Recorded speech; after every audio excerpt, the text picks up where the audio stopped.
नमस्कार, आप देख रहे हैं क्राइम तक। मैं हूं अश्विनी से। रणवीर अलाहाबादिया और समय रैना को लेकर लगातार विवाद है कि रुकने का नाम नहीं ले रहा। आपको बता दें कि जिस तरह से YouTube पे उनका एक वीडियो का चंक्स वायरल हुआ, देखते ही देखते NHRC ने भी इस पर एक्शन लिया है।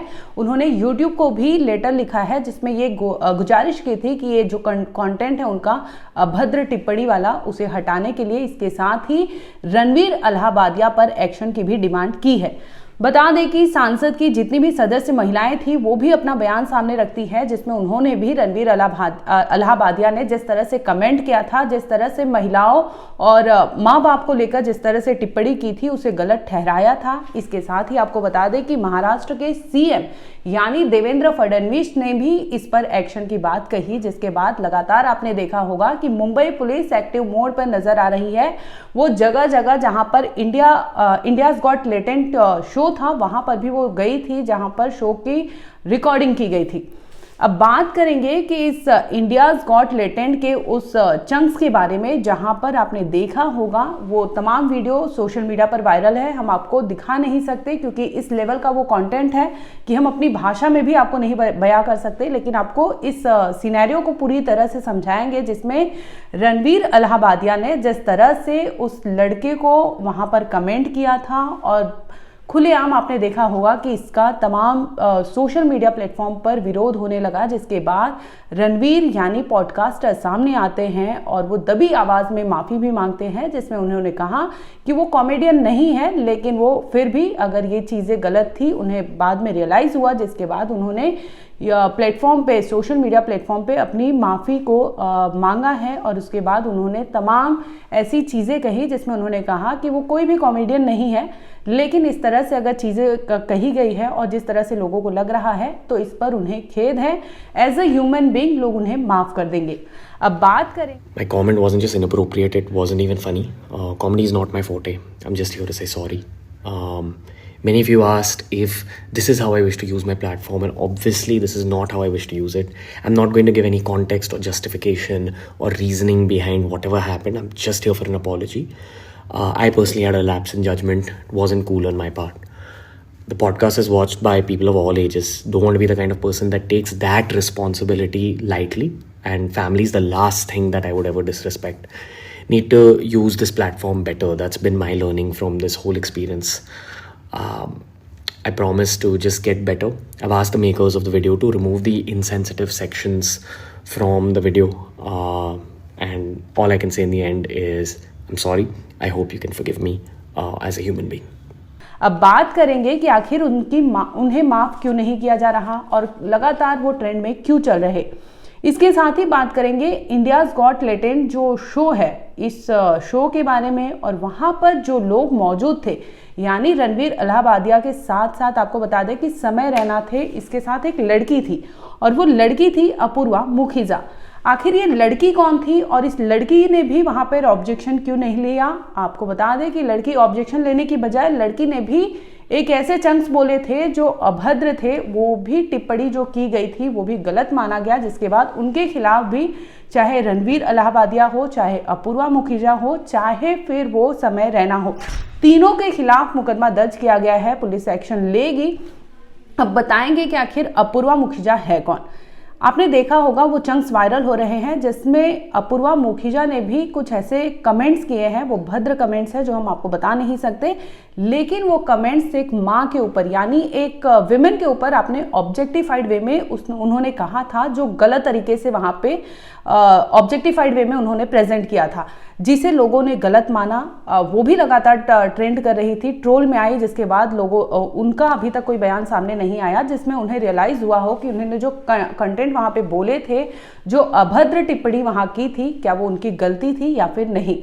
बताएंगे कि आखिर इंडियाज गॉट टैलेंट में जिस तरह से ये शो का वो चंक्स वायरल हुआ, उसमें रणवीर अलाहाबादिया, समय रैना, चाहे अपूर्वा मुखीजा, आखिर ये है कौन। और इतने बड़े प्लेटफॉर्म पे आपको बता दें कि इंडियाज गॉट टैलेंट जो है वो अपने वीडियो रिकॉर्ड करते हैं और उनके तमाम ऐसे शो हैं जिसमें अभद्र तरीके से ही टिप्पणी की जाती है, कॉमेडी को अलग लेवल पर लेके गया है, जहां पर वो यूट्यूब पे ये सारे चंक्स, ये सारे वीडियोस अपलोड करते हैं जिसमें कई तो ऐसे वीडियोस हैं जो पेड मेंबर ही देख सकते हैं। अब सवाल उठता है कि ये देखने वाले आम जनता है, इसके साथ ही उसमें एज रेस्ट्रिक्शंस की बात नहीं होती। जिस तरह से आपने देखा होगा कि ये खुलेआम इस तरह से उन्होंने चीज़ें बोली थी, जिसमें आप देख सकते हैं चाहे वो बच्चा हो, चाहे 10 साल का बच्चा हो, चाहे बच्ची हो, कोई भी वो कंटेंट को आराम से देख सकता है, उसके लिए इजीली अवेलेबल वो चीज़ें हैं। तो ऐसे में एक्शन की डिमांड की गई थी और ऐसे में ये भी किया गया था कि अगर कंटेंट क्रिएटर इस तरह के इस लेवल तक की चीज़ें अगर बनाते हैं तो ये देश कहाँ किस दिशा में बढ़ रहा है, ये अपने आप में सबसे बड़ा सवाल उठता है। अब बात करेंगे अपूर्वा मुखिजा की। बता दें कि अपूर्वा मुखिजा जो है कोविड के टाइम ये अपने रील्स की वजह से वायरल हुई थी। यानी कोविड का जो एरा था इसमें इन्होंने घर पे रह के कंटेंट क्रिएट किया, डिजिटल क्रिएटर बनी, जिसके बाद इनके रील्स वायरल होने लगे और देखते ही देखते ये एक फेम बन गई थी। बता दें कि हाल फिलहाल में अगर अपूर्वा मुखिजा की बात करें तो वो मणिपाल यूनिवर्सिटी यानी जयपुर से पढ़ाई की है। इसके साथ ही वो रहने वाली यूपी के नोएडा की है।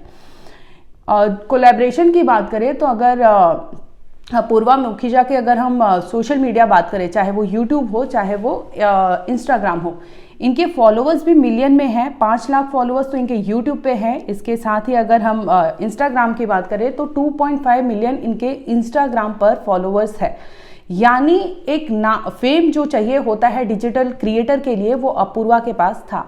और इसके साथ ही वो कई जगह कोलैब भी कर चुकी है, चाहे वो गूगल हो, नाइकी हो, अमेजोन हो, मेटा हो, स्विगी हो। ये तमाम ऐसे बड़े नाम हैं, बड़ी कंपनियां हैं जिसमें उन्होंने कोलैब किया है। यानी एक अच्छा खासा प्लेटफॉर्म आपने यूज़ किया है। आप एक ऐसे शख्स हो जहां पर लोग आपको फॉलो करते हैं। अगर 2.5 मिलियन से ज़्यादा लोग अगर आपको फॉलो करते हैं तो इसमें कई ऐसे यूथ भी है जो आपको देखते हैं, आपसे इंस्पायर होते हैं। तो अगर इंडियाज़ गॉट टैलेंट के प्लेटफॉर्म पे इस तरह से अगर आपने चीज़ें बोली होंगी तो वो इंस्पायर किस तरह के होंगे और ये यूथ किस दिशा में आगे बढ़ेगा, ये अपूर्वा मुखिजा खुद को भी सोचना चाहिए। जिस तरह से उन्होंने खुलेआम उस प्लेटफॉर्म पर एक माँ को, एक महिला को, एक वुमेन को उन्होंने ऑब्जेक्टिफाइड वे में वहाँ पे प्रेजेंट किया, जो कि सरासर गलत है। इसके खिलाफ मुंबई पुलिस ने भी एक्शन लिया है। अब आगे देखने वाली बात होगी कि इन तीनों पर क्या गाज गिरेगी। NHRC ने भी इसका एक्शन लिया है जिसमें तमाम चीजें कही गई है। अब बताएंगे कि आखिर इंडियाज़ गॉट टैलेंट पर ये अपूर्वा मुखिजा पहुंची थी तो उस दरमियान वहां पर क्या कुछ हुआ था और आखिर उन्होंने इस शो के दौरान इलाहाबादी हो जिस तरह से उन्होंने कमेंट किया उस पर वो हंसे थे, ना कि उन्होंने रोका था। एक महिला होने के नाते भी उन्हें ये चीज़ें एक्शन लेनी चाहिए थी, उन्हें रोकना चाहिए था, लेकिन ये तमाम चीज़ें ऐसी होती नहीं रही। वहाँ पर अभद्र टिप्पणियाँ होती रही, लोग ठहाके लगाते रहे। चाहे अपूर्वा ने वो गंदे कमेंट किए हो, इस पर इलाहाबादिया ने हंसा है, समय रैना ने हंसा है, लेकिन इलाहाबादिया ने जब कमेंट किया तो इस पर तमाम जो वहाँ पे पैनल पे लोग बैठे थे वो सभी वहाँ पर ठहाके लगाते नजर आए थे।